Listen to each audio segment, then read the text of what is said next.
isn't just where you belong, it is where we become. Because in a world of AI and technology, the people who show up for each other will always matter most. Scott Tran is with us today. He's the founder of Support Driven, a global community of support professionals who didn't wait for permission to grow, connect.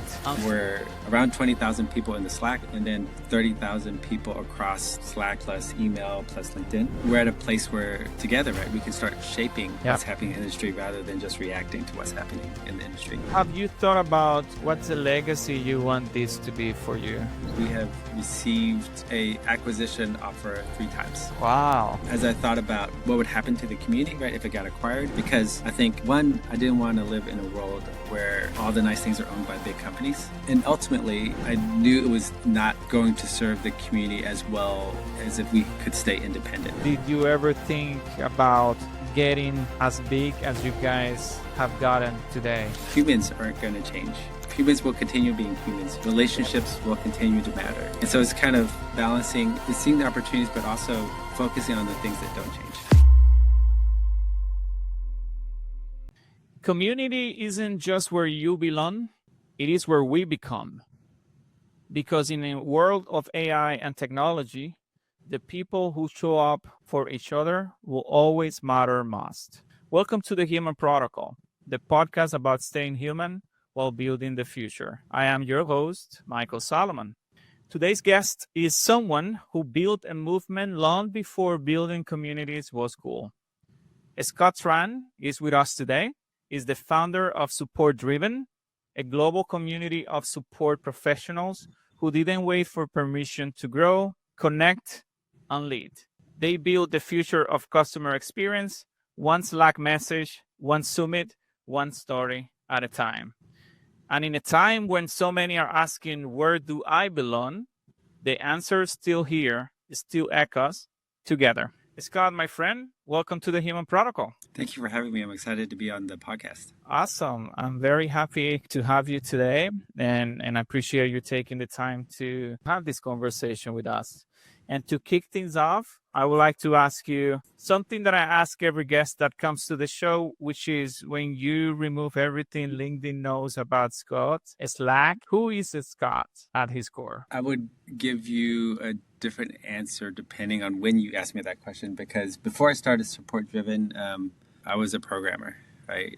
In San Francisco, working at startups, working at tech companies, and now with Support Driven, we're figuring out how to build community, right? How to build a company that exists to serve the community rather than the other way around.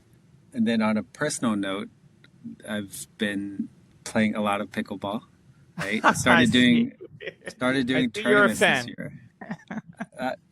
Yes, I'm a fan, and I've started doing tournaments this year, and so that has been. I think that's been great because it's so different than being online, right?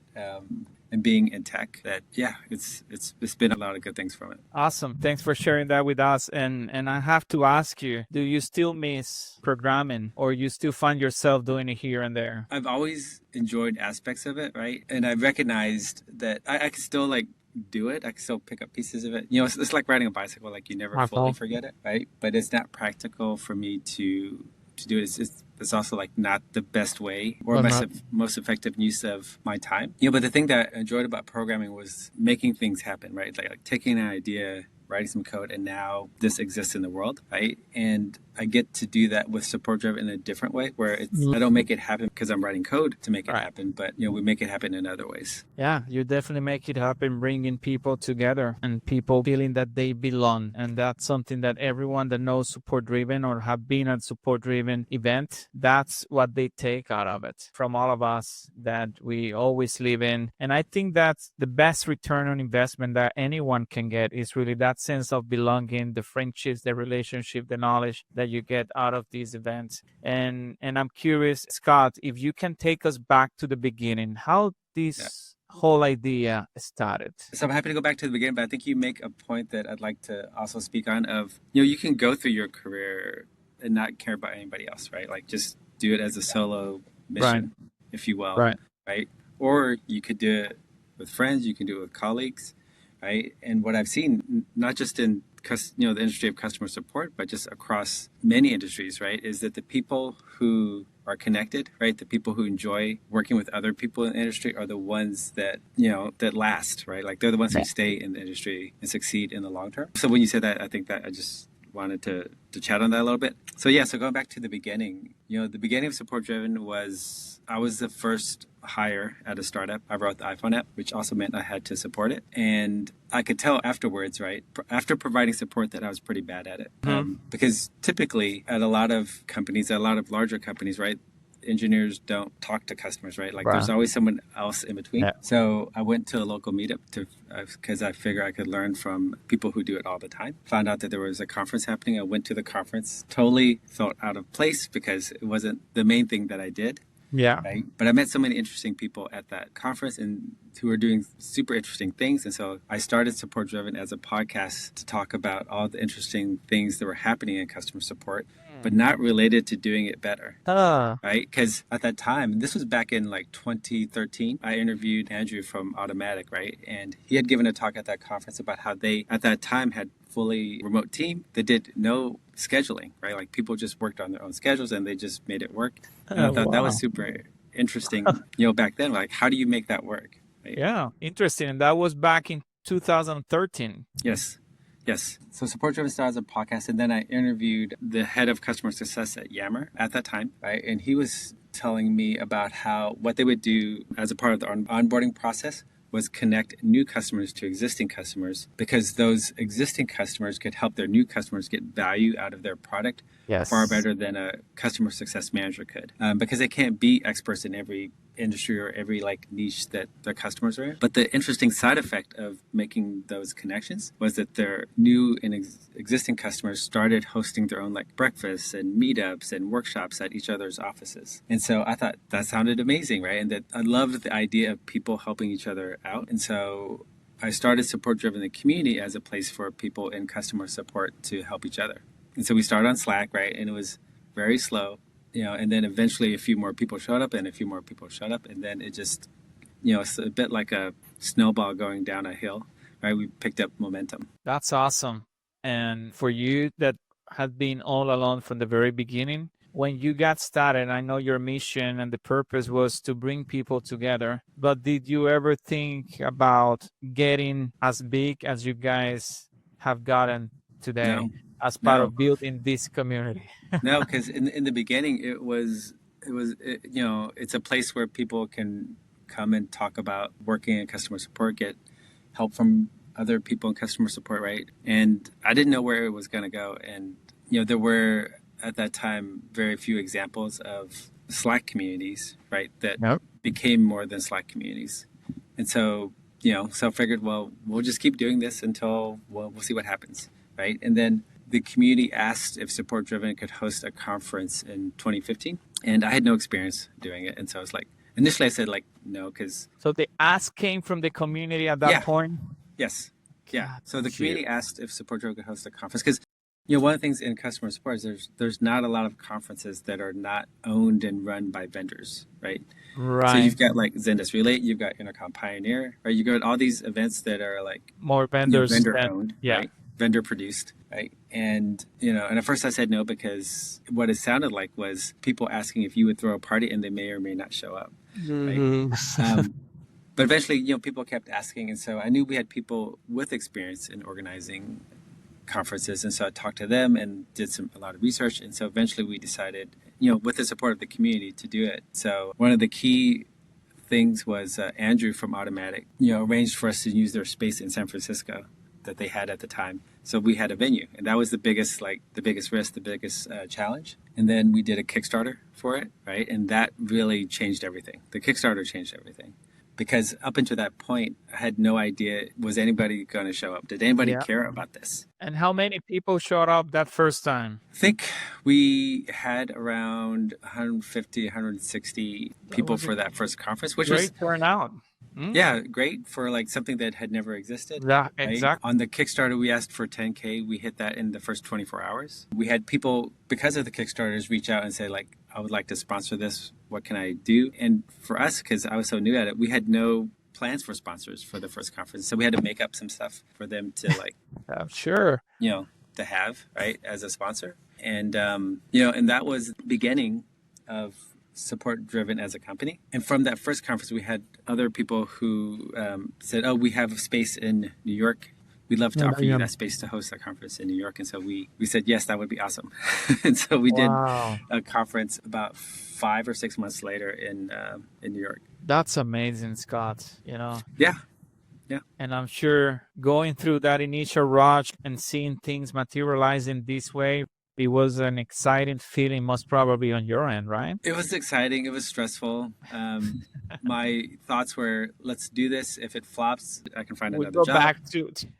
Right. And so after that first one, I went back to the community and talked to a lot of people. I wrote a blog post at that time, just saying I didn't start the community with the intention of starting a company, but I would like to take a shot turning this into a full-time job because I want to put more time into it. And so since 2016, I've been working on Support Driven full-time. Wow, that's awesome. That's amazing. It's you have been telling this story and I've been listening very quietly because it's almost like building a company as a startup and then building and building and building. Yep, we're navigating that, right? Because I think for me, I see the company exists to serve the community rather than the community exists to serve the company. And I think that's an important distinction, right? Absolutely. And it's something that we're figuring out because I haven't seen a lot of examples. I've seen a couple of other examples, right, of communities that became companies, right? And so we're figuring out what does that mean for us? What does that mean for our community? And we're still figuring it out, but I'm excited about the potential, the things that we've worked on, the things that we've accomplished over the years, but also the potential of what we could do and the impact we could have on the industry, because now we're around 20,000 people in the Slack and then 30,000 people across Slack plus email plus LinkedIn, that we're at a place where together, right, we can start shaping what's happening in the industry rather than just reacting to what's happening in the industry. Absolutely. And it's a good challenge to be thinking about what the future may bring by looking at where you are, what you have built, what else we may bring for this community, that we will still be asking for belonging, for spaces like this, like they can share knowledge and learn from each other. Absolutely. Yes. Yeah. There's been a lot of changes in the industry in the past couple of years. I'm sure we've all either seen it, been affected by it, or know somebody else that has been affected by it. Because I think AI came to customer support first. Right? Layoffs came to customer support first, right? And then all the advances in AI, all the new ideas, all the kind of changes that are coming out of AI, I think are also coming to customer support first as well. Right. And so we're literally on the bleeding edge of a lot of those changes. Right. And I think as we are navigating that, right, I think, community becomes even more important because everything else, thanks to AI, is getting noisier. Right. And it's getting harder to filter through the noise. And I think community is a way that we have seen our community members utilize and get value out of the community. Yeah, and you touched on a very valid point because I think, and I agree with you, AI, it's amplifying everything that we as humans don't like the noise, the bad news, what's happening, the things that it's happening to people during this disruption, and it's making people to try to appreciate these communities and these spaces even more. Right. And I think that's where we're going to be kind of asking more into this future, is those spaces that are safe spaces where we still can be humans and feel like it's human helping human beings. Right. And this type of community, it's really for that as well. Right. So I know you have also had a firsthand view on all the changes that are happening in the industry. What are the, both the positives and the negatives that you're seeing in the past couple of years? You're saying regarding to AI, for example? Regarding AI and kind of its effect on the customer support industry. Yeah. So when I look at AI, and I'm a very hopeful and optimistic person. I'm always trying to see what are the benefits that AI, for example, brings to our operations, right? Yep. And of course, depending on where you are, it may mean something totally different. But I really believe AI is bringing a lot of benefits for improving customer support and improving our operations. The main mindset shift that I've seen, Scott, and that I talk to everyone about is, I think we as support leaders and overall support and customer experience, we need to get into a mindset that we are going to be builders of this future. It cannot be anymore that we are waiting for things to happen to us. Right. We need to leverage AI and build with AI whatever that future we need to be. If not, we're going to be left behind. And I would like more people, and I talk to everyone, to all our colleagues and friends in support, it's just get into the builder hat and start looking at your operations and see how you can improve. Because AI, the first thing it does, it really challenges the status quo. Everything that is not working, it will amplify it and it will show up for you. Right. Those are the main Right. things. And during these transitions, you're going to have to keep as good as possible communication with our people, making sure that your people understand this is a transitional period and what is it going to be for them, right? Roles will change. We're all going to have to adjust. But I think if we do this right, there will be a future for everybody in our organizations and our team. And that's what I really look at when I look at AI and the impact in our organizations. Right. And, and I think we're very much in the middle of the tunnel of like figuring it out, right? Because I think a couple of years ago, there were some stories of like people were like, oh, we fired our entire department. It's all AI now. And those same companies have come back since then. So like, oh, well, maybe that wasn't a good idea. We need to hire some people. Yeah. Right. And so I think we're seeing kind of the whole range of how companies are responding and looking to use AI. And I think that's going to continue to happen. But also I think with AI, like, for example, like email, right? So email was fantastic because now when email came out, it was like great because now we could send messages to each other. We didn't have to wait like for days or pick up the phone, right, to send messages, right? But also email brought spam, right? Because the cost of sending those messages went down to effectively nothing, right? So now we also got drawn by spam, right? And I think that's also what we're going to see with AI, right? Because AI makes a lot of things quicker to do, right? And so we're seeing a lot of spam on kind of a next level spam, I guess, right? And a lot of other like AI sloppiness, out in the world, I want to say AI noise. And you're totally right. We're gonna continue to see what is the good, but what also is the bad that this new tool and new technology is bringing. Right. Like with any new technology, we get always both of them. It helps for some and it doesn't help for others. But you were touching on a point about companies rushing to fire people and then finding themselves this was not a wise choice, right? Or decision. Yes. And I hope more companies are paying attention that, the right thing is to, what is your end goal? Analyze how you can still bring your people together into this new future because we're still going to need people. So, and that's something very important. Right. So I want to share kind of when I came to San Francisco many years ago as a software programmer, software engineer, I was interested in like understanding like how do people build software businesses. And my thought at the time when I came was like I can be really good at coding, find somebody else who's really good at like the sales and marketing, right? And then like you could just build a business that way. And I think probably like a lot of other engineers, like you think, your code is going to make for a great business, but change the world. just that like the quality, right, of your product, right, is what builds the business, or how good it is, right, builds the business. But I don't think that is the key because part of my experience of working at a startup was trying to understand like, how do people start businesses, right? What makes one business successful versus another business? And certainly the code, the quality of the code and kind of the features all plays a role. But I think that fundamentally and increasingly, right, the thing that distinguishes businesses is how well they understand the customer and the relationship they have to the customer. Because you could frankly have an okay product, but if you have a very good understanding and very good relationships, you can still build a more successful business than somebody on the opposite end of that. It's about building those long-term relationships, right? Right. And so it's the customer, the strength of that connection, right? The strength of the understanding of the customer is the key. And that's why I think if any company were to like fully remove the people out of that relationship, that piece will be gone. Well, that piece will be gone, and that creates opportunities for competitors, right? And like I would be skeptical that company survives long term because you've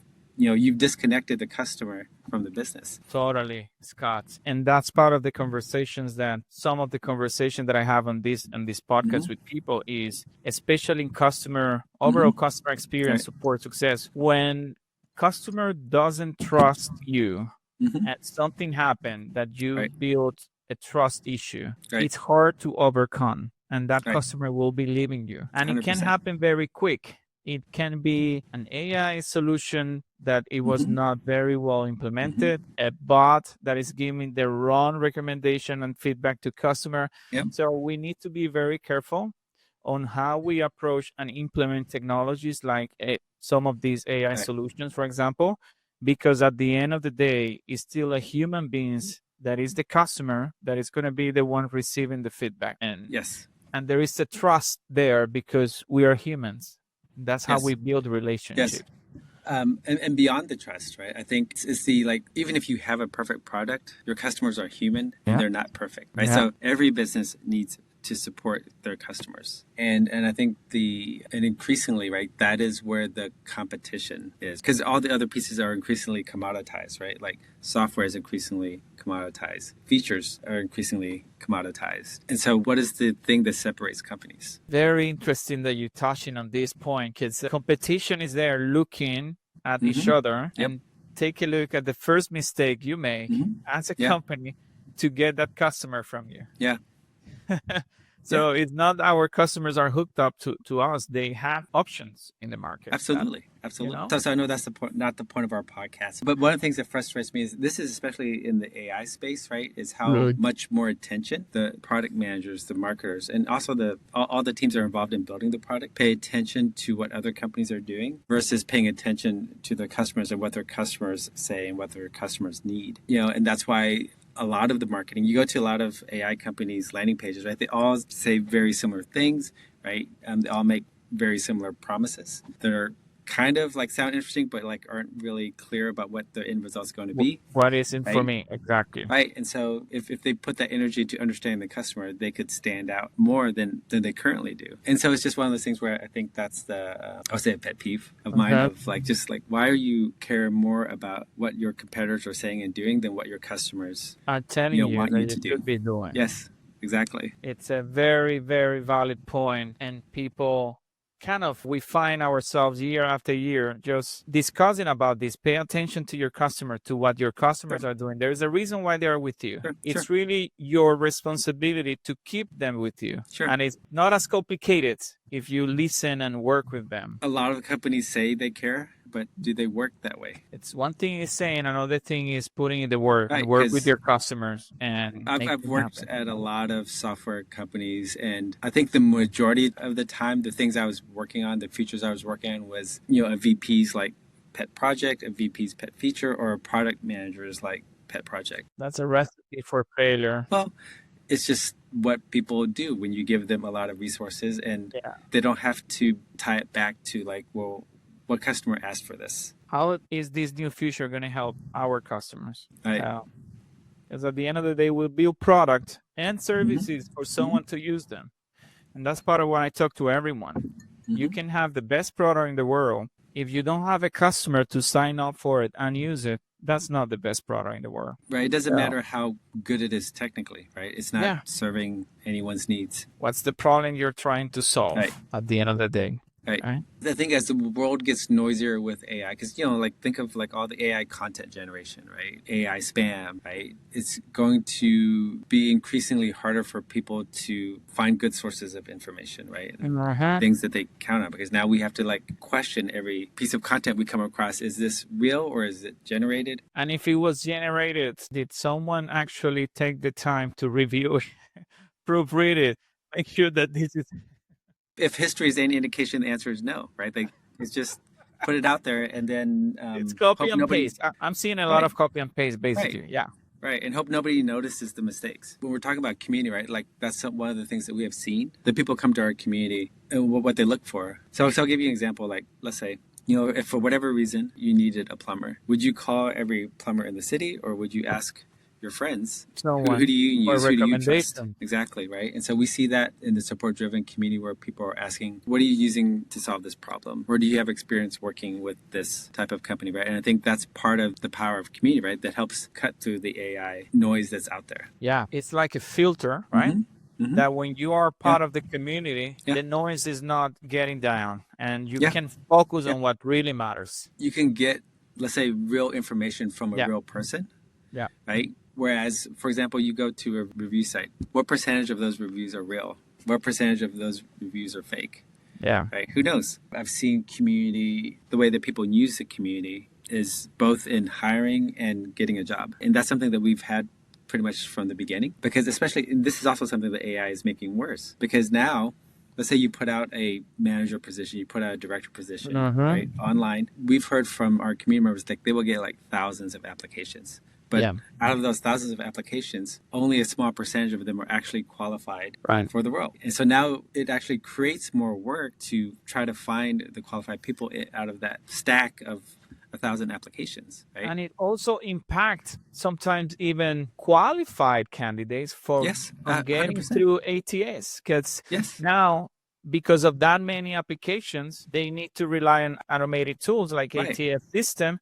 And sometimes good candidates qualify because they don't have maybe good resumes or ATS proven. Well, who knows, right? Like the ATS algorithm, is going to judge the application, right? And of course, it's not going to be perfect. And so that's another thing that we've seen people come get value out of the community, right? Because when you post in a job in support driven, right, then at a minimum, you're also being seen by people who care enough about what they do to join a community and spend time in a community, in the industry. And again, back to your point about if you need a plumber, for example, you ask recommendation from a friend. If you're looking for a job and you're building relationships within the community, most probably you have work or people know you, right? Yes. 100%. Those hiring managers also looking for referrals in a way for people that are part of the community. So it's kind of a win-win for everybody. And that's what the community and this type of community also brings to the table. Yeah. Right? So I think that's a great example of the power, right? The value of community and relationships, right? Is because the best way to get a job is for someone to come to you with the job and say, like, I think you would be amazing for this. Would you consider taking this job, right? Versus someone seeing a job post and then trying to like fill out an application and hoping they make it, through the ATS. Absolutely. I see a great value. And if someone is looking for what is it that this type of community brings and can help me with, this is one of the reasons why this type of community, especially support driven, is great out, because everybody's looking for each other. People are usually building relationships, making friendships out of this community, which is something beautiful to witness, to be honest. Yeah, absolutely right. Because for me, I know people often come to the meeting because they have a question related to work or looking for a job, but they stay because of the relationships, right? They stay because support driven is that place where like you talk to your friends. We've also had people who like they all worked together, let's say 10 years ago, now have moved on to different roles, but support driven is that shared space where like they're still connected, right? And so like they're all working at different companies, but they can all catch up, right? And kind of continue those relationships in the community. Yeah, absolutely. I can witness to that. Many of the people that I met back in Austin in February, those have been already guests in this podcast, right? Excellent. Yeah. So, and I talk to them with some of them almost every day. So it's that type of, relationship building that the type of settings and energy and community driven, human community driven aspects of support driven brings to it. And it's just amazing. Well, I'm excited to hear that you are experiencing that firsthand, right? And that it's, that is helping you with all the, with things that you're working on. Yeah, absolutely. Scott, if there's someone out there thinking about building a movement, a community, what would be your recommendation or your advice to those with a dream and maybe a dreaming of building a community? And we know it's a lot of work, but what would you tell those people? I would tell those people build it one person at a time. Okay. Right? Because so for example, like in the first 6 weeks of Support Driven, the community, it was me and one person from the UK.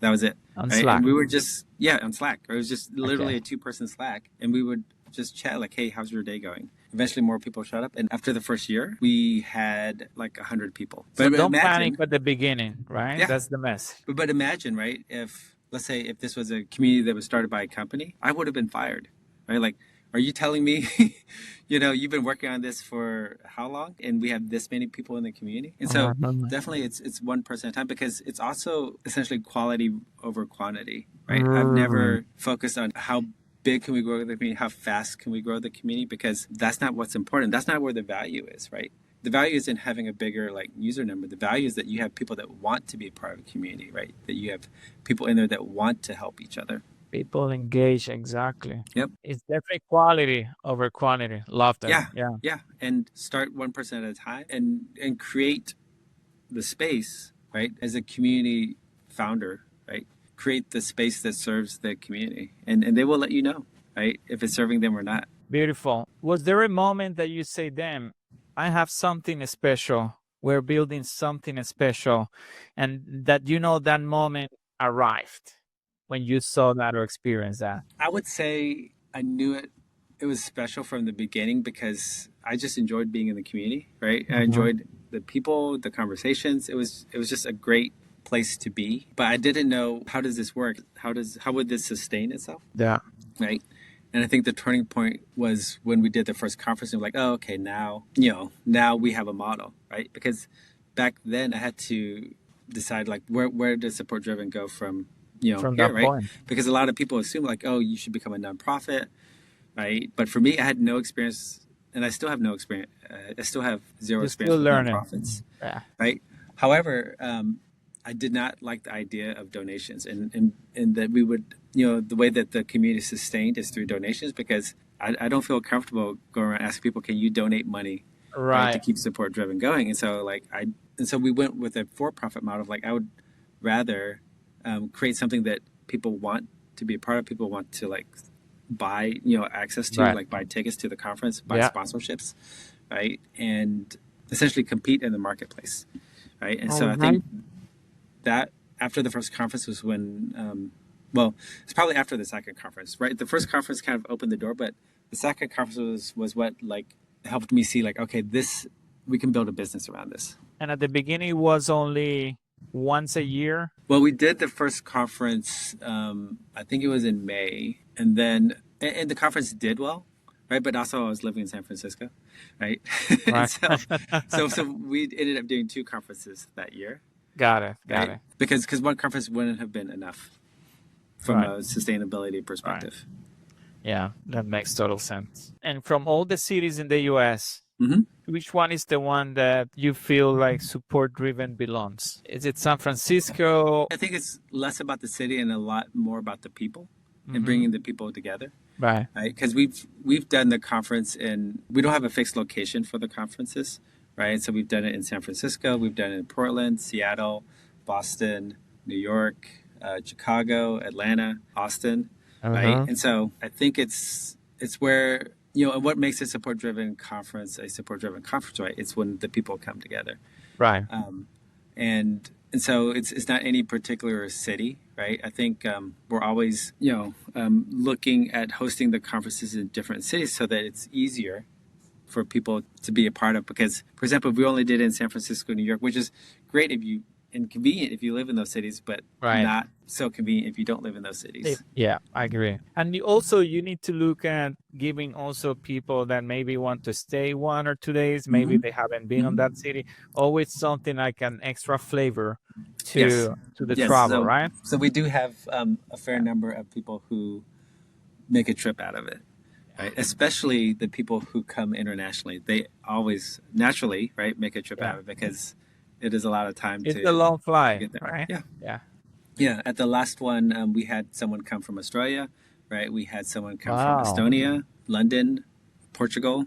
And so they definitely made a trip out of it. Now that you mentioned Portugal, when was the last time that Support Driven was in Europe? It was in 2019. So we have a good size number of members in Europe.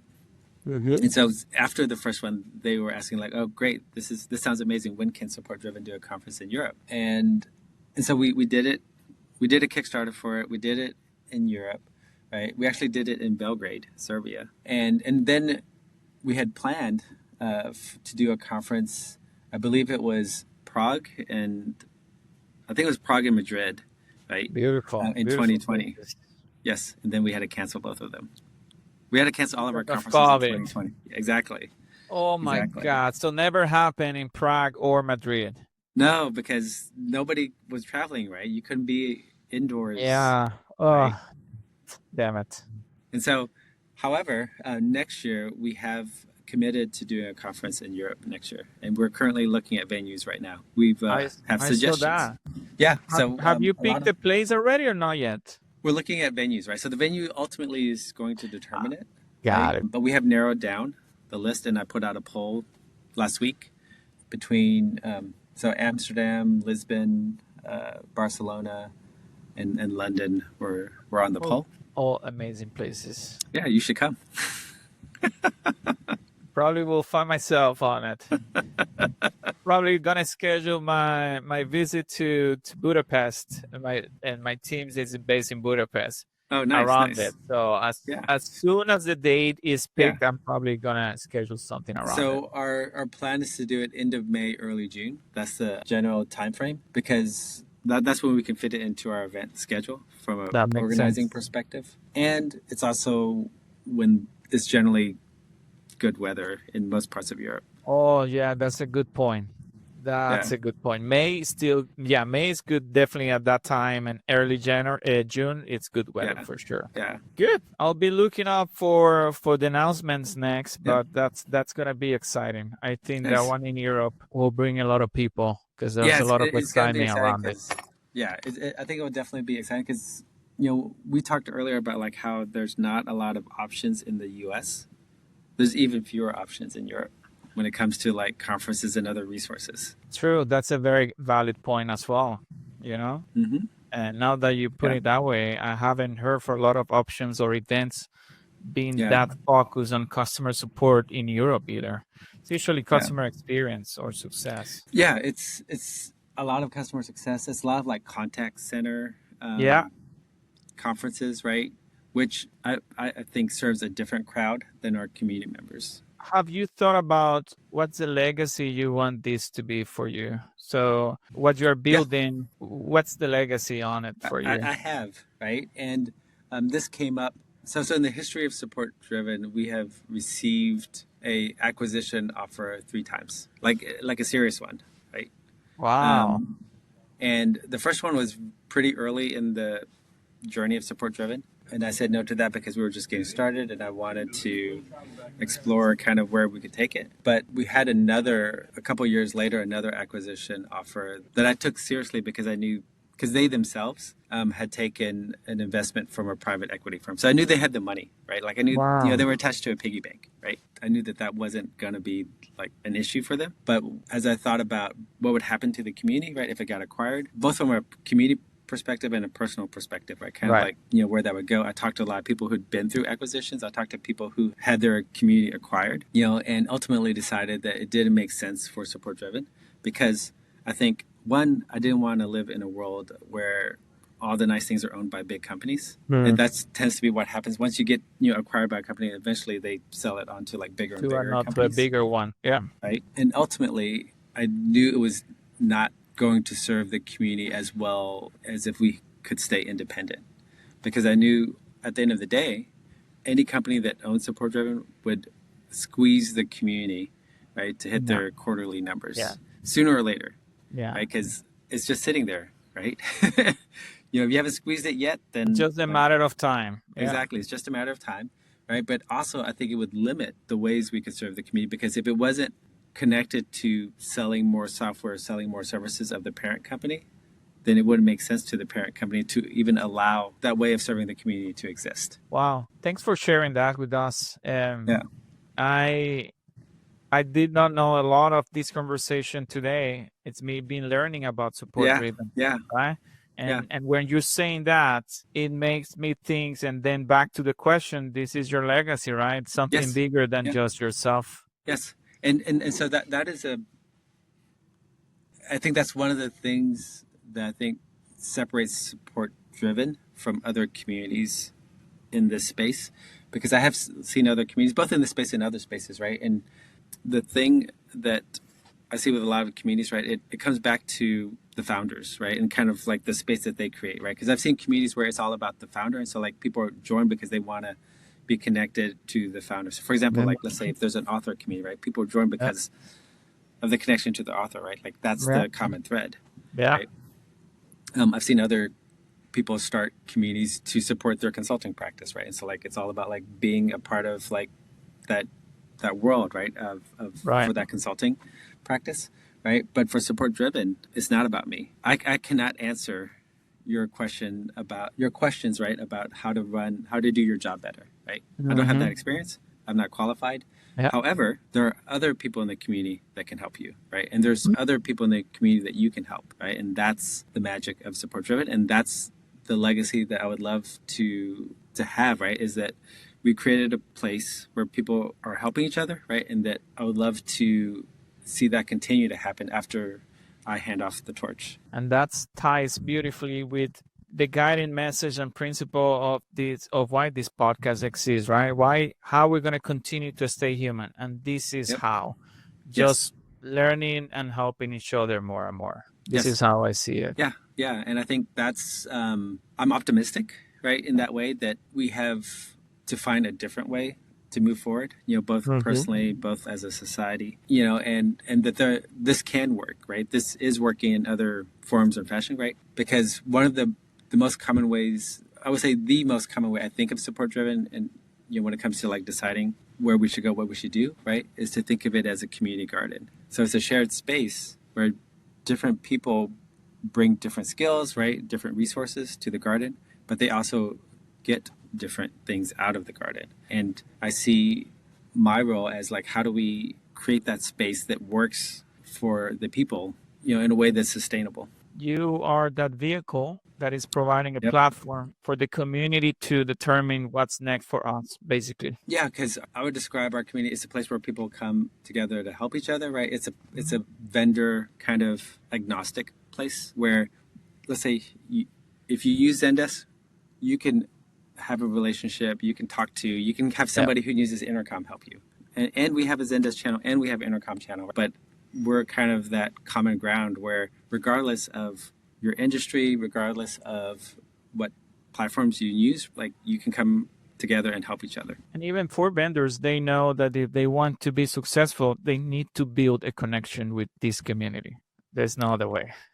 We do get a lot of vendors come into the community because sooner or later, if you're looking for community and customer support, community and customer experience, we show up because I think we have been around long enough that we naturally show up. So one fun thing that someone pointed out to me a couple of months ago was when they were asking AI, right? Like, what are the events I should go to in customer? What are the communities I should join in customer support, right? Like we just naturally showed up. Not because we spent a bunch of money on SEO, which we have never spent any money on SEO, but because we have the longevity. It's the word of mouth as well, right? Yeah, absolutely. The word of mouth is the heartbeat. Oh, Scott, this has been an amazing conversation. And before we get to the last part of this conversation, there's one last question for you, which is, what would be your piece of advice for a young Scott, seeing him today and in this whole new feature with AI? What would you tell that guy today? With AI, right? I think it's similar to what you mentioned earlier, right? Of harnessing it,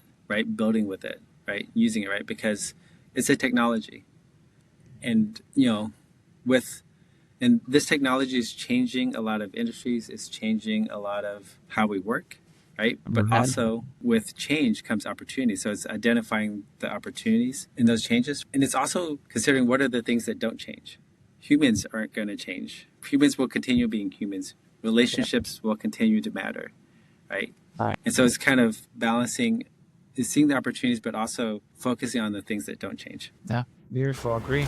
Thanks for sharing that with us, and really thank you for taking the time again to be with us today, and also not just for the community you have built, but for the one that you made possible. And for everyone watching this episode, if this resonated with you, if it made you feel something, send it to your family, to your friends, to your loved ones. And make sure that we keep dreaming whatever it's possible. So Scott, my friend, one more time, thank you for being with us today. Thank you so much. I had so much fun being on your podcast. Yeah, it's been a pleasure. Thank you all. We'll see you next week.